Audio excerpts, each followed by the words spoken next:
Nëse duam të kthehemi prapë tek historia. Jo, kjo nuk ka qenë. Në 1913 ne kishim aleat të fuqive, nga fuqitë atëhershme ishin Austro-Hungaria dhe Italia deri diku po që e mbështesnin krijimin e shtetit shqiptar.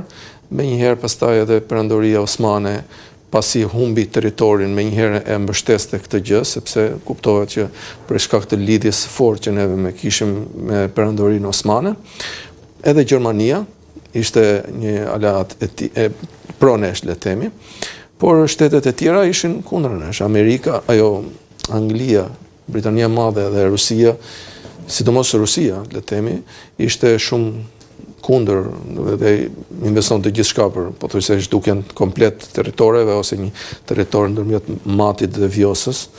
Dhe kjo u miratua më së fundmi pastaj nga Britania e Madhe, e cila mbas le të themi deri mbas viteve 90 nuk ka qenë ndonjë shtet që ka pas një marrëdhënie na ka parë me një sy të mirë neve. Aq më tepër me incidentin e kanalit Korfuzit, cilët marrëdhëniet për 45 vjet ngelën teje të tensionuara deri me dëmshpërblimin që shteti shqiptar i bëri Britanisë së Madhe mbas viteve 90, kanë qenë një marrëdhënie jo fort e mirë, që tani fatmirësisht ajo që duket dhe shikohet është në një krah shumë më të mirë, marrëdhëniet tona janë shumë më të mira. Pra, që t'i kthejmë edhe një herë pyetjes, fuqitë e mëdha shohin dhe çdo shtet, jo vetëm fuqitë e mëdha, shohin interesat tërësore të shtetit të tyre, dhe nëse interesat përputhen, atëherë mundet që të ndryshojë. Edhe në rastin konkret, interesat edhe u përputhen sepse Serbia historikisht ka qenë një shtet i cili ka përfaqësuar interesat e Rusisë në Ballkan dhe në Evropë, kështu që në këtë situatë me një përplasje ndërmjet perëndimit dhe Rusisë, neve ishim ata që përfituam, një nga përfituesit e kësaj situate. Një nga arsyet pse ju ftova ishte pa diskutim simpoziumi, ishte data 28 nëntori, pa diskutim, po dhe një histori personale. Gjatë javës në një udhtim pune, shoferi rastisit ishte serb, dhe mes të tjerave më thotë që ju keni një vend të bukur, keni Draçin. Të them të vërtetën, e pranoj, unë nuk e dija, i thash jo, ne nuk kemi asnjë Draç në vendin tonë. Por mbasi hyra në Google e pash që ishte Durrësi, i pretenduar nga pushtuesit serb pikërisht në vitet 1912-1913. Dhe më dhëmbi sepse edhe sot edhe kësaj dite e thoshte sikur të ishte i tyre.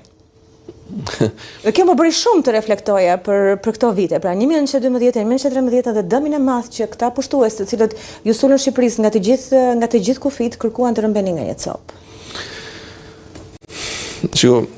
Historia botërore nuk ka funksionuar kështu si shqiptarët e shohin sot. Shpesh herë e shohin si neve ky është banuar me shqiptarë dhe kjo tokë duhet jetë e shqiptarëve dhe e shtetit shqiptar. Jo, historia botërore ka funksionuar ai që ka fituar me luftë një territor, ai e ka mbajtur.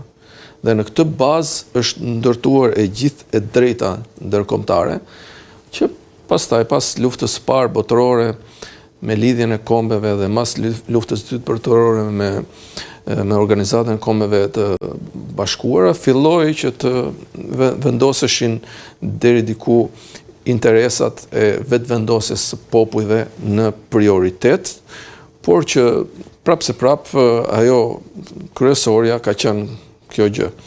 Dhe për serbët dhe për greket, ata e quajnë humbje, sipas tyre, të territoreve që ata i fituan me luftë. Pra në këto e papushtuar nga territori shqiptar ishte, le të themi, vetëm në veri Shkumbini dhe në jug Semani, diçka e tillë. Pra ishte vetëm Lushnja dhe një pjesë e Fierit. Vetëm ky territori i Shqipërisë aty u përqendrua dhe në tërheqje të vazhdueshme ushtria e Perandorisë Osmane. Pra vetëm këtu